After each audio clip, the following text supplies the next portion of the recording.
Well, it's July 2020, and um, sitting up here in the theater room. It's a Sunday morning, and I I've been thinking about um, these videos and doing videos about comic books and um, things like that traditionally are meant for kids. And now, of course, YouTube wants you to put a warning: is this appropriate for kids? And uh, so I always put no, because I don't know. There's just that's. But actually, I don't really use that much foul language. I don't think these videos are inappropriate, but you do that just because there are people that do videos that are really inappropriate using Nintendo characters and things. I guess that's what this new COPA or whatever law is about. Um, but as I'm thinking about it, I remember, I was one of those weird kids. You would think that kids wouldn't be interested in listening to some people in their 30s, 40s, 50s talking about the old days or things like that. But when I was a kid, I was one of those weird kids that wanted to hear stories from grandparents, from my father, who was, of course, my parents were much older than my contemporaries' parents. They were in high school during World War II, and most of my friends, their parents were in high school in the mid '60s, because my parents had me when they were pushing 40, so I had older parents.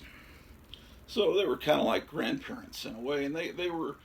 And I remember my father told me that he used to read Captain Midnight, the comic book Captain Midnight, and he remembered having a Superman comic that showed a spaceship leaving Krypton and it's exploding in the background. I'm thinking, wow, he must have had. I wonder if he had Superman #1 or Action Comics #1, but who knows?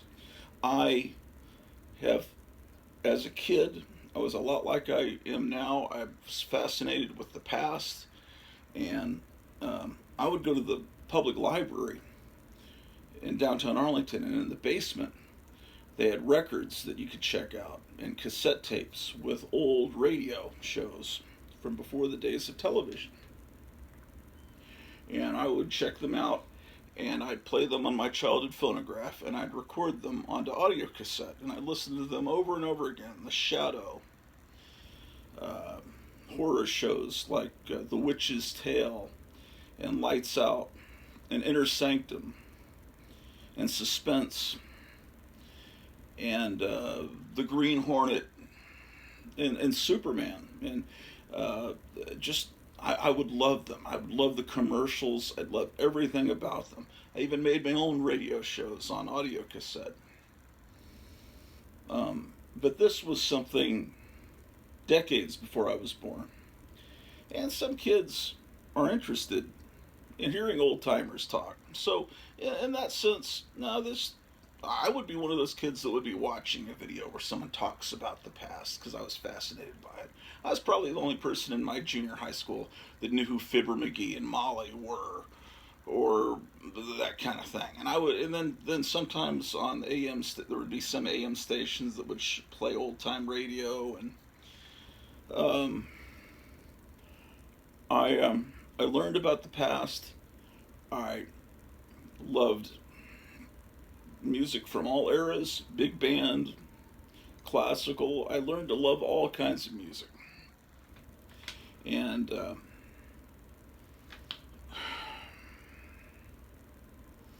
I in the mid '70s, I got these big giant tabloid-sized History of Comics by Jim Steranko, and I got Volume 1 and Volume 2, and I'd pore over those, looking at the pictures and just dreaming of what it would be like to have been there in the golden age of comics. I just wanted to know more.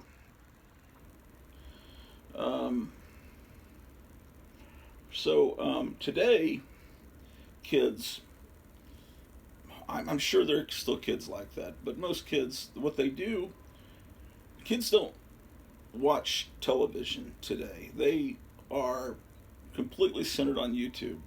That's where they get their entertainment. Um, and so there are celebrities on YouTube that no one really over the age of 20, 25 knows who they are, but they're the biggest people on YouTube. And YouTube is super important to the generation coming up now. I don't think, and it's weird that today you would think comic books would be more popular because the movies, the Marvel Studios movies, are hugely popular. And you go in Target and you see T-shirts with images of Silver Age comic book art on them, and everyone's wearing them around. But I think there's a disconnect. I don't think kids today really realize what comic books even are. They've never seen them. They see these movies, they're cool. They play video games, they see cartoons on television, but comic books aren't really in their world. And people are getting excited because Walmart's carrying these 100-page collections of comics. I don't know that kids are buying those. I think they're being bought by adults. Because people are excited. Well, comic books are starting to be in stores again where kids can actually see them. In the 70s and before, comic books were everywhere. There was a spinner rack in every drugstore, every 7-Eleven, every stop and go, every convenience store. Um, they weren't really in grocery stores so much. There may have been a few that had them, but comics were everywhere. Kids read comics. It was a common thing. Everyone just about read them. And in the spinner rack, it was all there. Um, and then comic book industry went to direct distribution, where comics are sent directly to comic book stores, and they're not returnable. The old spinner racks, the comics that weren't sold, they would tear off the top part of the first page or the cover, and they would send them back.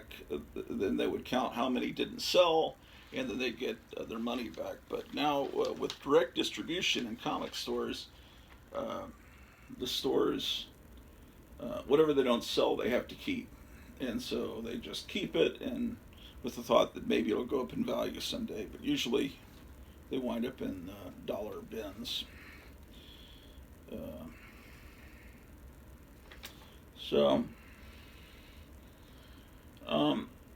kids don't see comic books. And even if they did, comic books of today, you can read the average comic book in a couple of minutes because panels are gigantic. It used to be in the old days, if a panel was really big or a full page panel, it was something hugely important, like the first appearance of Galactus or something. Now these full page panels and there's hardly any words, and I just sound like an old curmudgeon, but modern comics don't have. I guess I need to try more of them, but they just don't look like comics to me, and they're so expensive that I don't think kids can really afford them. So yeah. So anyway,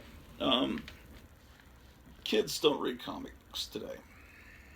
Kids aren't probably interested in watching a YouTube video about comic books, so these videos and these channels are watched by other people in their 40s and 50s, or in some case 30s. Um, I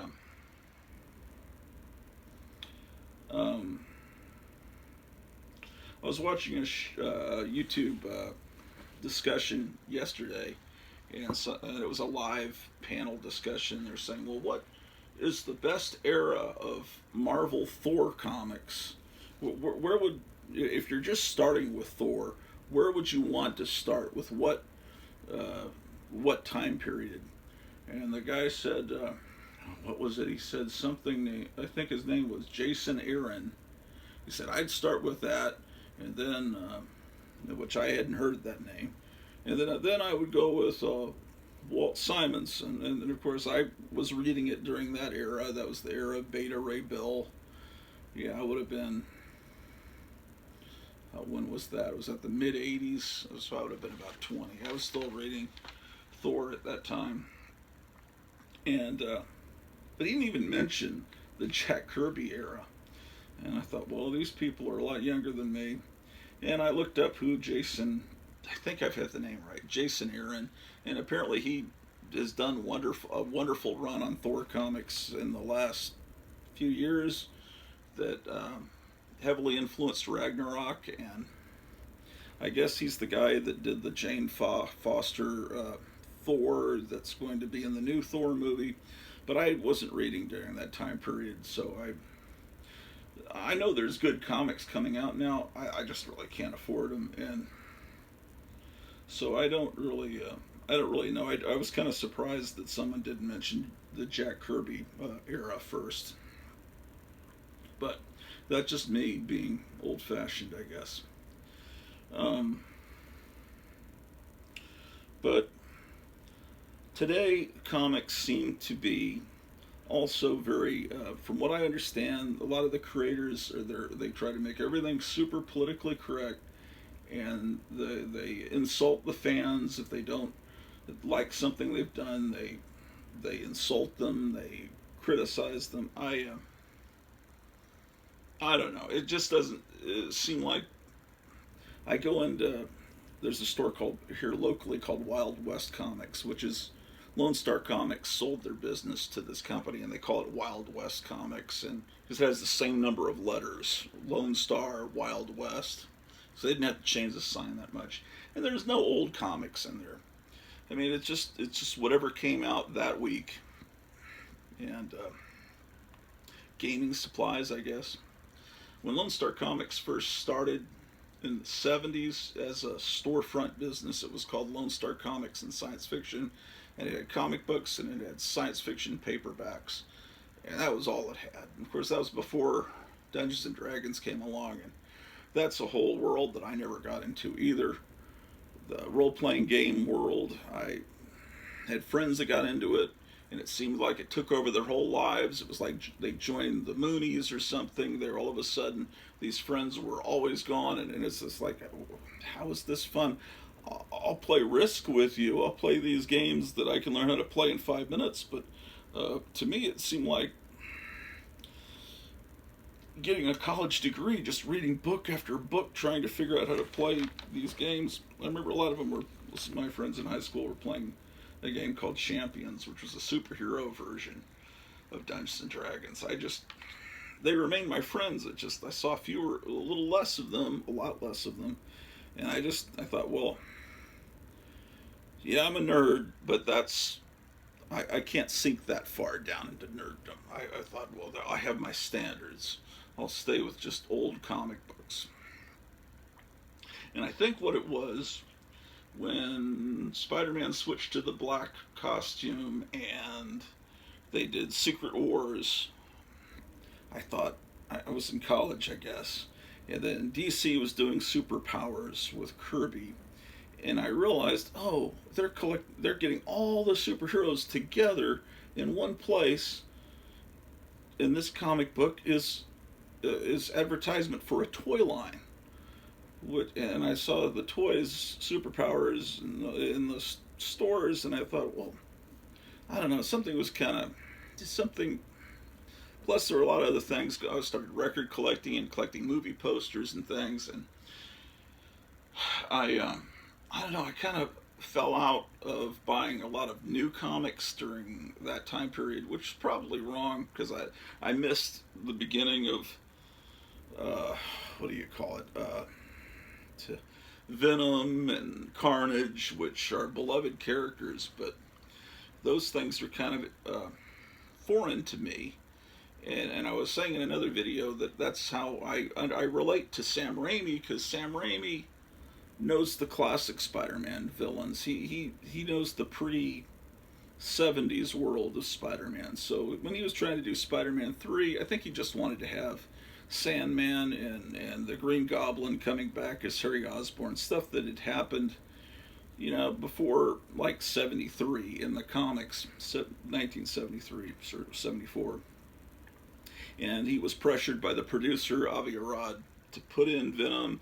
He didn't know who Venom was. That's after he stopped reading the comic, and that's why, you know, because he didn't care about the character. I think the movie, it was just too much. It didn't gel. It didn't work. Although the first two are great, and I'm pleased to hear that Sam Raimi's making the new Doctor Strange movie. So, comic books today are aimed at people 30 and over because kids don't read comic books anymore. They don't even know what comic books are. If they could bring down the price, if they could put comic books in 7-Eleven next to the candy, like they used to be, then I think maybe kids would get back into them, although most kids don't really read anymore. And for that reason, I guess that some of these TV shows and movies being made based on comic book properties are trying to they're trying to make them more adult. And so the second, you know, I didn't think I was going to like the Teen Titans live action TV show, but I wound up liking it. And I'm going to change angle because some of the images behind me I think might be inappropriate.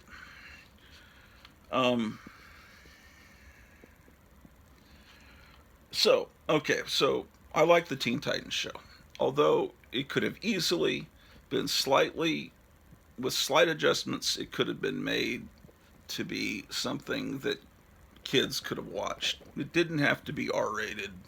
Not that it was rated R, but it would have been if it was in a theater. They didn't need to put the F word in it. Some of the violence went too far. There didn't need to be this nudity. Those things could have been trimmed out, and it could have still been really good. And then they introduced the Doom Patrol through that. And the Doom Patrol was a 1960s comic that I dearly loved. I didn't really read it, the reincarnation of the Doom Patrol that this TV show is really based on. I had a friend that was really into it at the time, and I said, you really ought to get these 1960s Doom Patrol comics. They're amazing, because Doom Patrol was one of the comics that DC put out in the 60s during the Silver Age that was most like Marvel. And of course, Adventure Comics with Superboy and the Legion of Superheroes, that was great too. But I love the Doom Patrol. It was the comic books aimed at kids, and the TV show. So we had a visitor in the house Friday night, and I said, "Oh, it's new Doom Patrol season." Just like, I know you've never heard of these characters, but the first season was really good. Let's put it on. And within 20 seconds of the opening credits ending, there's a very twisted sex scene and someone pissing, and it's like, what are you putting on here? So did those things really need to be? Were they in there? Was it really essential to the plot? I don't know. We stopped watching it, but I'll go back and watch it later. It just, with the guest in the house, that wasn't really the appropriate thing. I didn't think they'd do that immediately. Okay, now I can put the camera back where it was. I could see behind me it was a trailer for Flash Gordon, and it had some images in it that are inappropriate. Although, yeah, inappropriate. And speaking of inappropriate, but people knew going into that it's inappropriate. Flash Gordon. It was a dirty parody of Flash Gordon that came out in the 70s, but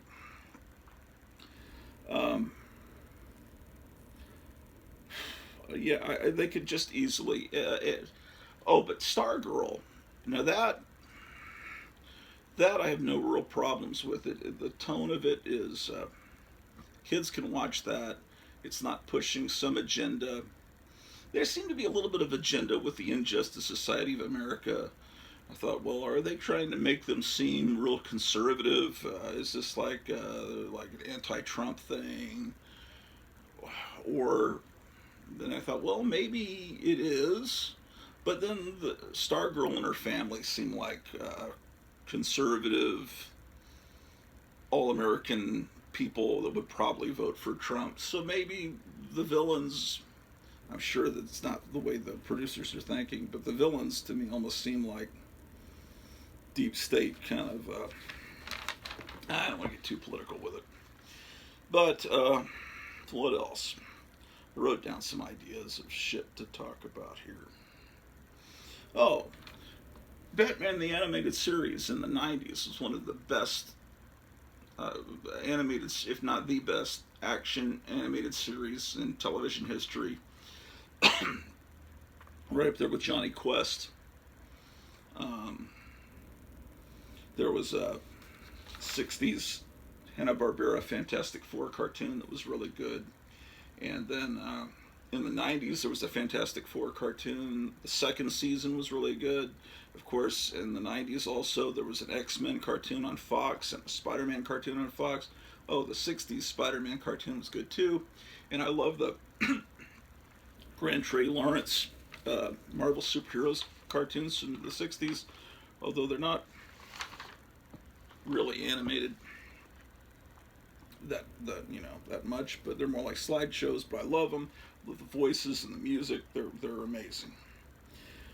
So, with that said, a great show, and then you sully the legacy of it when you make a new Batman straight to video, Blu-ray, DVD, where you have Harley Quinn tying up Nightwing and raping him, and it's done in the same animation style as the classic show. I mean, and that show wasn't just aimed at kids, but it was on Fox Kids. I mean, adults watched it. Obviously, I was an adult at the time. I was 30 watching that. And now on this DC Universe, whatever the pay streaming channel, they have a Harley Quinn show that's just nothing. They're trying to be Deadpool. They're trying to shock and offend and curse and lots of gore, lots of everything inappropriate. I find, and it's done still in a pretty similar animation style to the '90s show. To me, it disgraces the original.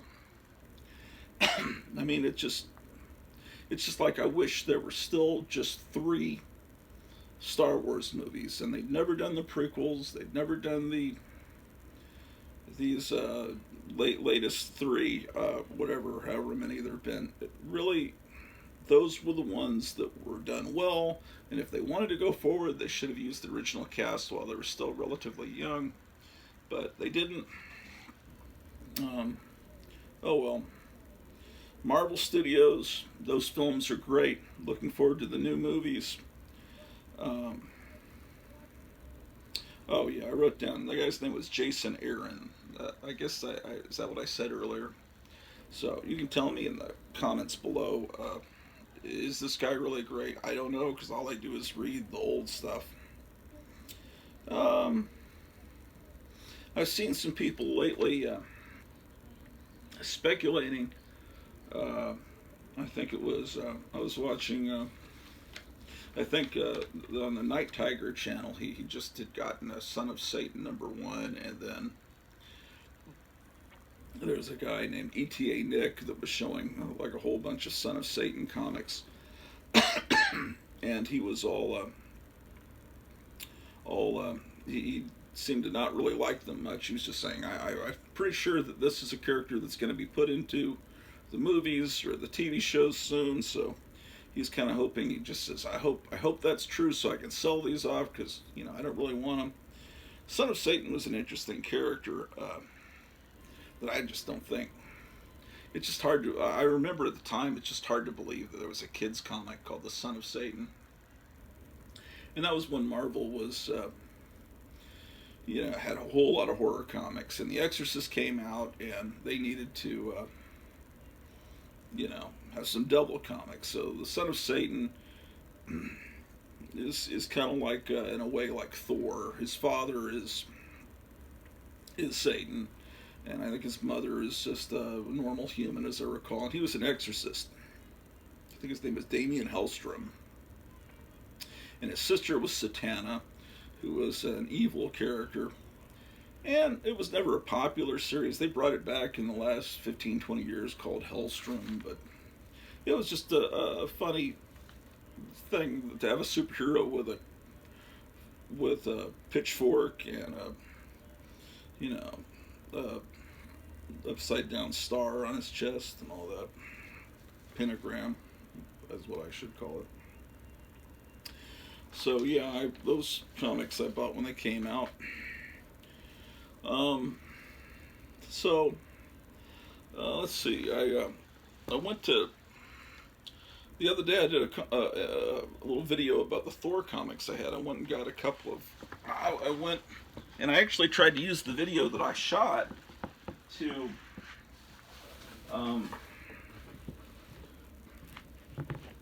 go to a store and pick up some of the holes in my 60s Thor's comics, and I don't know, I should have just written down the numbers, because watching the video and trying to fast forward while I'm in a store with a mask on, because the mask is so claustrophobic. All I want to do is get out. When I'm in a store, all I want to do is get out of the store as quickly as possible, because it's miserable to me. Let's see what I got. My latest haul.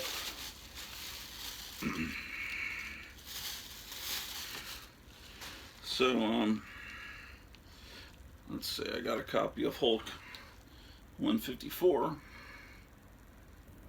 This isn't the best light, is it? And 150. I might actually have that issue. Got to be careful. I got a copy of Thor 170, and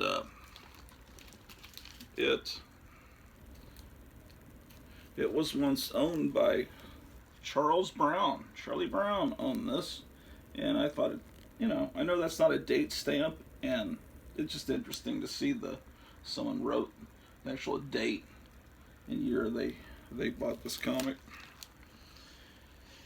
I got an early 70s Thor number 203. I like this era in the early 70s where Marvel had just recently gone to this, I call it a cigar band instead of the corner box that they had in the 60s, but they would box in the art on the cover instead of having it bleed behind the title and down here. And that was a very distinct era, I guess around 1972, that I kind of like. Here is I love this cover. I love the old-timey look of Bill Everett's art. I love it. And this is a cover that I've always liked, and and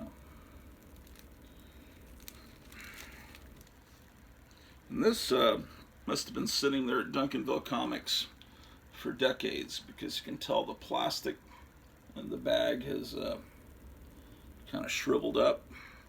So I'm going to have to change that out pretty quick. But here are the I actually got two 60s Thor comics, which are fill holes in my collection. And this is Journey into Mystery 115. I like the little ad for the MMMS. The Merry Marvel Marching Society was their fan club at the time. There's something my wife was talking about. There's some pill called MMS, not MMS, that's supposed to be like a miracle cure that gets you well from just about anything. She heard about it online, and if you've ever heard of, I looked it up online. It seemed like everyone had horror stories about it. So either it's really good, and maybe people don't want you to know about it because then it'll put people out of business trying to manage people's health. I don't know, but if you know anything about MMS pills, let me know. Oh, and I also got 116. I actually have a copy of this that's heavily damaged with stuff cut out of it, so I don't really consider it almost even owning it because what they used to do at Lone Star Comics, they would sell you a brick of comic books about this thick, and they were called Wounded Wonders, and they were sealed, and you'd have to buy it and open it up, and it would be Bronze and Silver Age and sometimes even Golden Age comics in there that were too badly screwed up to actually sell individually. You might be missing covers. They might have like a page cut out, just real heavily damaged, and but they're fun to read. So I used to buy those, and I don't know what it cost. Maybe it was $10 to get a stack of comics that big. And sometimes, one time there were even there were 3 or 4 EC Comics covers, only the covers mixed in, and I thought that was great, so I framed those. Got this issue of Monster World, which was a companion magazine to Famous Monsters, and then later it was, well, what it was is Famous Monsters. Forrest J. Ackerman, who was the editor, wanted to get to issue 100 to do a big celebration of the 100th issue of Famous Monsters, but he saw that's going to be a few years away. So what he did is Monster World had put out, I don't know, about 10 issues in that 66, 67. So he edited those too. So he just declared that Monster World was part of the numbering of Famous Monsters. So, like Monster World #1 became, I'm not exactly sure, let's say became Famous Monsters number 91 in the numbering, official numbering, to get him closer up to, then he was able to do the big issue 100 that he'd been looking forward to doing. If that makes any sense. This is a magazine I used to put out, The Sophisticate. That's artwork by Charles Hancock on the cover. And this is issue number 16. It's June of 1993. And this is what I used to put out. Let me see if I can put this stuff down. I'll give you a better look of it. I just found this here in this pile here. Let's see. Articles about the Addams Family. This was a store in Dallas called Forbidden Books and Video, run by Jason Cohen and Alex Crow, and that was a place I hung out with. It was like a coffee shop, bookstore, and video store all in one, and then they had a store next to it called Zombie that sold old toys, and that was at Fair Park, across the street from where the State Fair is. And a few years after that, this is my artwork here. A few years later, I was mugged there and wound up in the hospital, and had my wallet stolen, and darn near had my face broken. And after that, going to Dallas just didn't hold as much charm for me. So this is all artwork by Charles Hancock. Kind of lost a lot of friends over in Dallas because I even had a centerfold. I have articles on Tura Satana, Mara Corday,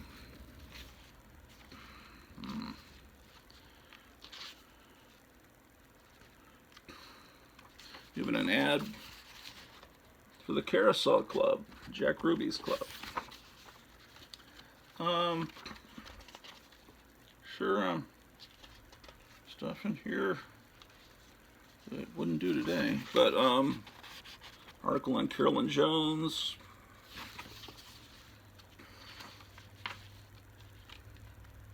It was just a fun magazine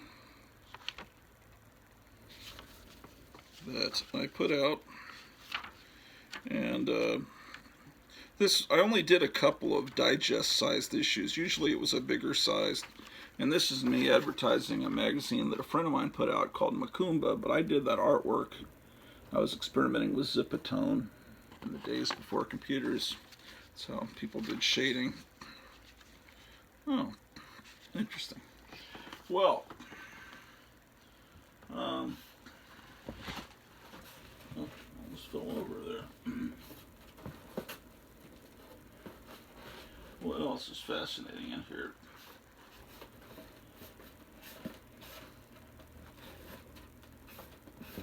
Not too much. This is a magazine put out by my friend Alex Crow back in that time period.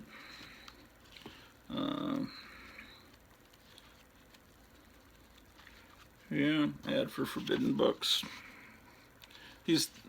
Alex Crow ran the store. Zombie. Was it called Zombie? Zombie Toy? I think it was. Direct Hit Records was a punk record store there in that same building. That was a different time period, long ago.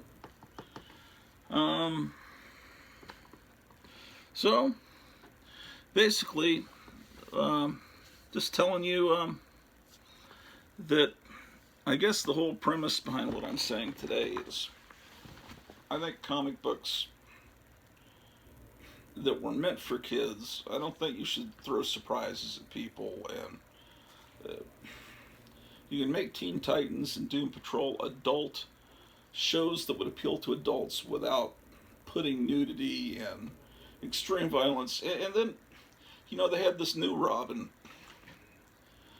Jason Todd or whatever, breaking the backs, literally breaking the spines of police officers in the first season. In the second season, all of a sudden he's this nice guy.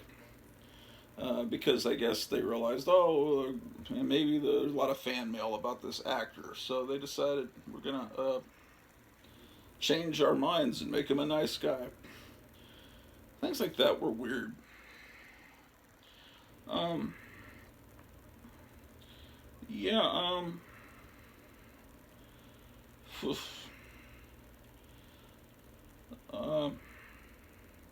don't know. I just, Tales from the Crypt. Because I think what it is when you're on a paid channel, you feel like I've got to give, the producers feel like they've got to give you your money's worth. You're paying for it, so you got to see some nudity or some. Tales from the Crypt is based on the EC horror comics, the early to mid 50s. So they make, I guess that was still the 1980s, late 80s, early 90s. HBO had a Tales from the Crypt show, TV show. They adapt the actual stories from the old comics. The old comics had extreme violence, extreme gore. But they didn't have cursing, and if someone cursed, it was, of course, a bunch of ampersand, exclamation mark, hashtag, the way they do it in comics. I don't even know if they did that, and it was mainly just, good Lord. There was no nudity. Everything was, there was people that were unfaithful to spouses and were killed. There was murder. There was torture. There were bad things going on, but it wasn't shown. It's better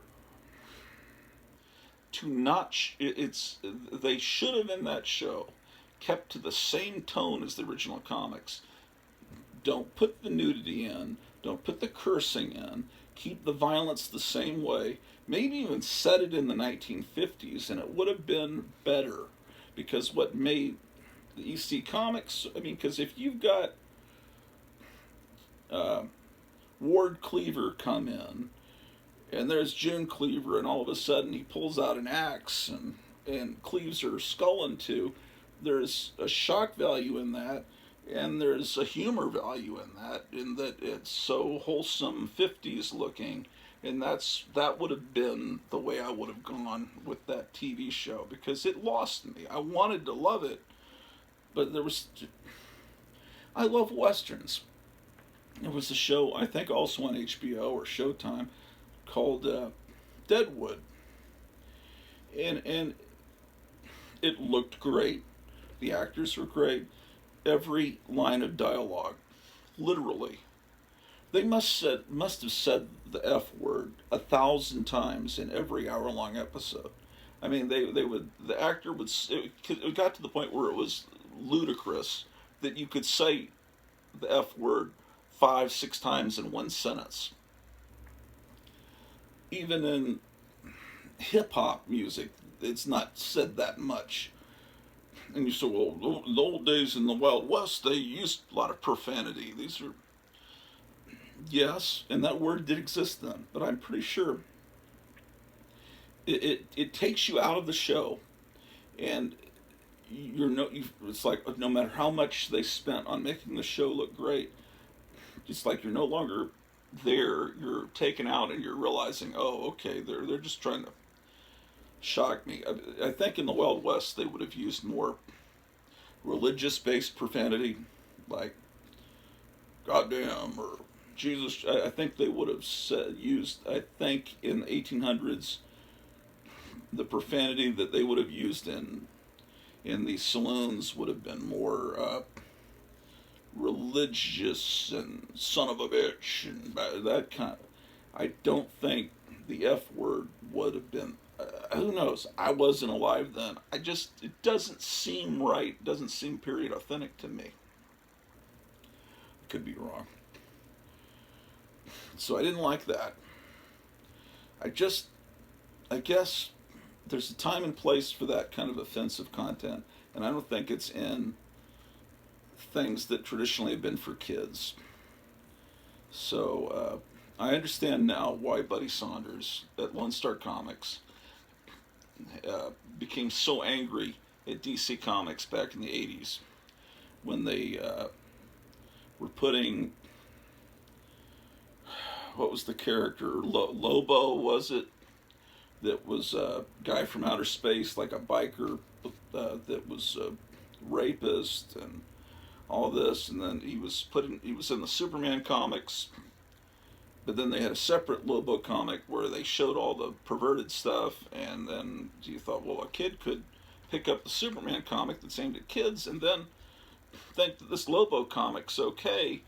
And so he put all the DC comics in the back and put the Marvel in the front, and it upset a lot of people. It was written up in all the comics periodicals, and I understand. It's just like, don't pervert something that is meant for kids. And when I have a guest over and I put on a TV show because I know Doom Patrol, well, it's good. He should enjoy this. And it winds up having some guy pounding away and see the bare buttocks, and then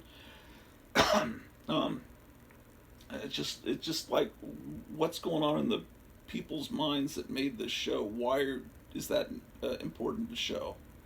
The David Bowie movie, The Man Who Fell to Earth, I remember watching that years ago, and there's a scene where a guy goes in and is peeing in the toilet. So why are they showing this in the movie?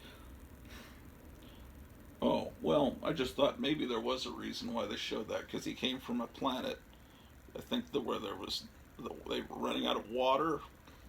Maybe that was important to show because the importance of water. I don't know. I just remember at the time thinking, what the hell am I watching?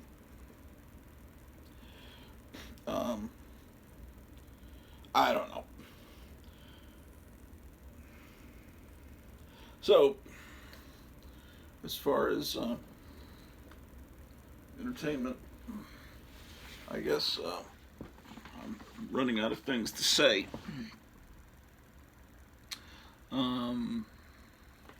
Anyway, hit that like button and subscribe, and remember, we're all in this together.